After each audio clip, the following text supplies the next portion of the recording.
Estudios de Animación ICAI y Producciones Cucurucho, con el apoyo de British Council, presentan Galaxia K, un mundo de animación. En el día de hoy conocerás cómo se hacían los dibujos animados antes de la era digital. Aprenderás cuáles son los pasos básicos para hacer una animación artesanal. Y además hablaremos sobre el stop motion japonés y el artista Kiichiro Kawamoto. ¡Comenzamos!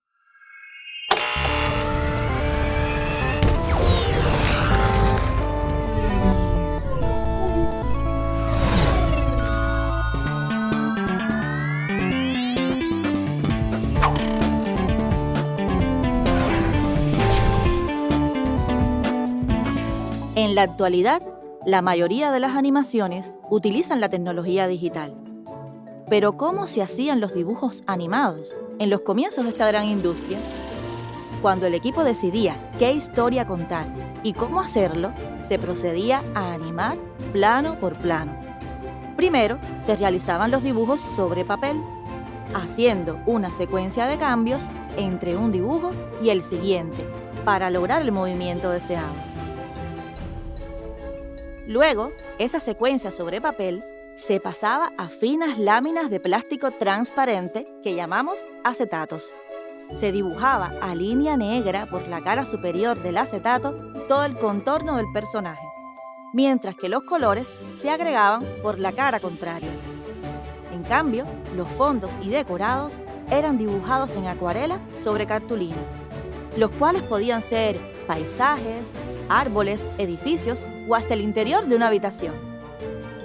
Luego se pasaba al proceso de fotografiado, en el cual en cada foto se colocaba un nuevo acetato con una nueva pose del personaje. En ocasiones incluso se realizaban escenografías tridimensionales con maquetas que se animaban junto al personaje del acetato foto a foto, lo cual daba una impresión de más profundidad y textura. La película se editaba en esta máquina que se llama Moviola, en la cual se le agregaba también el sonido y quedaba la animación lista.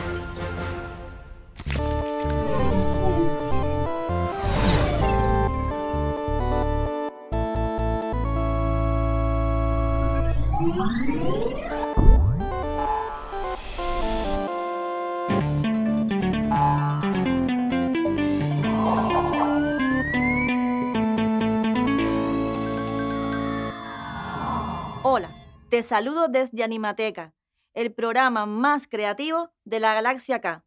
Y hoy vamos a estar hablando de qué pasos hay que seguir para hacer una película animada. Acompáñanos. Lo primero que tenemos que tener para hacer una película es una idea. ¿De qué va a ir nuestra película? ¿Qué queremos contar? Podemos hablar del amor, podemos hablar de la amistad, podemos hablar de la familia, podemos hablar de un personaje que tiene un conflicto y o logra resolverlo solo o lo hace con la ayuda de los demás. Luego que tengamos esa idea, tenemos que hacer como una especie de cuento pequeño donde narremos qué es lo que ocurre o qué es lo que ocurrirá en nuestra película. A este cuento le llamamos argumento, narración que incluye lo esencial de la historia que vamos a contar. Aquí te compartimos algunos consejos. Escríbelo en tiempo presente. Cuenta la historia completa de principio a fin. Describe las acciones fundamentales imprescindibles que ocurren en tu cuento. No incluyas diálogos ni grandes descripciones de los personajes, escenografías u otros elementos.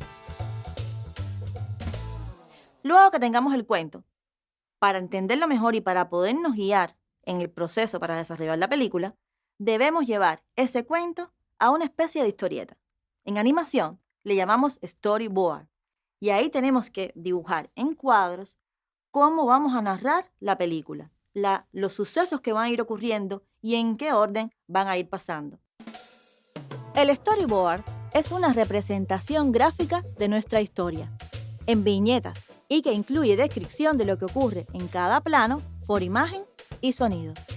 Hay muchas formas de hacer un storyboard. Aquí te proponemos una de ellas. Divide la hoja en cuadros y enuméralos. En cada cuadro dibujarás un fotograma del plano en cuestión. y en su inferior debes describir las acciones que ocurren en ese plano y el sonido. Por ejemplo, si un personaje habla, cuál es su parlamento o si suena una música. Es una guía esencial para el trabajo en equipo, en el desarrollo de una película. Una herramienta muy útil para repensarnos cómo vamos a contar la historia literaria en nuestro audiovisual. El storyboard es extremadamente funcional para saber qué personajes tenemos que diseñar, cuántos elementos tenemos que construir, qué escenografías debemos hacer. Una vez que estudiamos bien el story y sabemos que participan tantos personajes, tantas escenografías que son los lugares en los que ocurre la película, por ejemplo, dentro de una casa, en una playa, en el bosque, tenemos que saber también qué elementos van a usar los personajes. Por ejemplo, si hay una mesa con unas sillas, si el personaje toma una copa, si hay una alcancía. Esos elementos que no forman parte de la escenografía se llaman atrezos.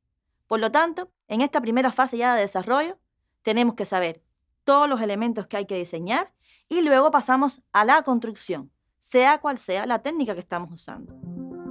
En esta fase de trabajo es muy importante la dirección de arte, pues define la estética de una película, qué colores vamos a usar, cómo serán los diseños según el contexto en el cual se desarrolla la película, la época, cómo lucen y visten los personajes, etc. La construcción de todos los elementos debe regirse por lo establecido en los diseños. Una vez que tenemos construidos los personajes, los atrezos y la escenografía, viene el pollo del arroz con pollo, que es la animación.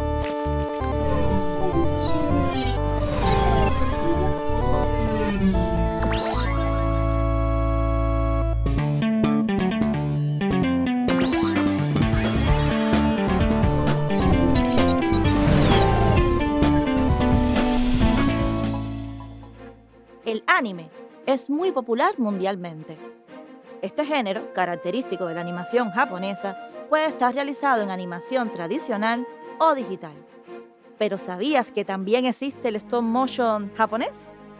Precisamente, uno de los más destacados animadores con marionetas fue Kiichiro Kawamoto. Kawamoto nació en 1925 y desde muy chico construía marionetas con su abuela y montaba espectáculos. Su carrera comenzó cuando tenía 20 años, como asistente de diseño en el Departamento de Arte de Toho. También trabajó en las ilustraciones para literatura infantil, pero su reconocimiento nacional llega con la realización de marionetas para series de imagen real en la TV. Su éxito internacional, en cambio, lo logra con sus cortometrajes en stop motion, donde son recurrentes leyendas y tradiciones folclóricas de Japón y el budismo. En las películas de Kawamoto son comunes historias de la lucha entre el bien y el mal, la disputa entre el instinto demoníaco de los humanos y su relación con lo sobrenatural. Los diseños de personajes, la música y la narración le dan un toque muy personal a su obra. Kawamoto fue presidente de la Asociación de Animación de Japón desde 1989 hasta 2010. Para la animación tenemos que tener en cuenta que en el stop motion, como habíamos visto en visitas anteriores a Animateca, la base del desarrollo de la animación, de la filmación como tal, es tener todo montado frente a una cámara, entrar, mover levemente, retirarnos y tirar una foto. Entrar, mover, retirarnos y tomar una foto. Pero es importante que sepan que hay que tener en cuenta un número de reglas que nos permitirán que nuestra animación quede más profesional, o sea, que se vea con menos errores. Por ejemplo, la cámara en el stop motion no debe moverse. Si estamos tirando las fotos con una cámara o con un celular, hay que tratar de fijarlo con cinta adhesiva o de la forma que podamos y tirar la foto muy suave de modo que la cámara no se puede estar moviendo. Otra cosa importante es que en animación stop motion no se deben mover los elementos que no están en movimiento. Por ejemplo, si yo estoy hablando aquí y estoy en un aula llena de sillas, no tiene sentido que mientras yo hablo, las sillas se muevan solas. O sea, esas sillas deben estar pegadas de alguna forma con una cinta adhesiva que podamos retirar luego Porque si yo estoy hablando aquí y no es una película de misterio, las sillas o los elementos que están a mi alrededor no se pueden mover. Y créanme que cuando el animador entra, a veces con un codo, con la mano, tropieza y se pueden mover esos elementos. Por eso es saludable pegarlo.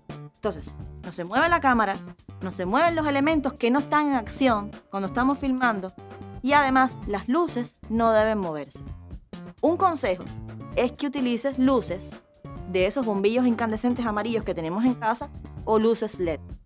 Porque los tubos de luz fría que normalmente también están en las casas, esos tubos sí producen un efecto que nosotros llamamos fliqueo, que es que entre foto y foto tienen pequeños cambios y después la película se ve un poco rara. También puedes filmar a la luz del sol, pero tienes que saber que ahí entre foto y foto vas a tener cambios de luminosidad. Una vez que tenemos el set armado y todo está pegado, procedemos a animar. Siempre recuerda que es muy saludable realizar pequeños movimientos entre una animación y la siguiente. Si en un segundo de animación son 30 fotogramas, ¿cuántas cosas pasan en un segundo? Esto pasa en un segundo. Un pestañeo pasa en un segundo. Entonces, en 15 animaciones que hagamos, porque explicamos anteriormente que vamos a repetir cada una de esas animaciones 2 veces, en 15 movimientos, el personaje no puede pestañear, sacar la lengua, mover la cabeza, levantar el brazo, ir y coger agua y tomarla. No. En esos 15 movimientos tienen que pasar pocas cosas. Consejos para animar. Dosifica los movimientos de tu personaje. Puedes mirarte en un espejo para estudiar las reacciones y cómo se mueven los personajes. Es útil cronometrar en tu teléfono cuánto dura un movimiento real y así puedes estimar cuántas animaciones necesitas para lograr ese movimiento en tu animación. Una vez que hemos tirado todas las fotos de nuestra animación, procedemos a convertirla en un video y ese proceso se llama edición. En próximas visitas a Animateca estaremos explicándolo un poco mejor. Y ahí nos queda una película muda, una vez que editamos esas fotos. Porque cuando estamos grabando en animación stop motion, no estamos grabando sonido. Y hay que pensar entonces qué sonidos vamos a colocar, si hay un personaje hablando, si hay una música de fondo. La banda sonora es un complemento súper importante para sentir nuestra película real.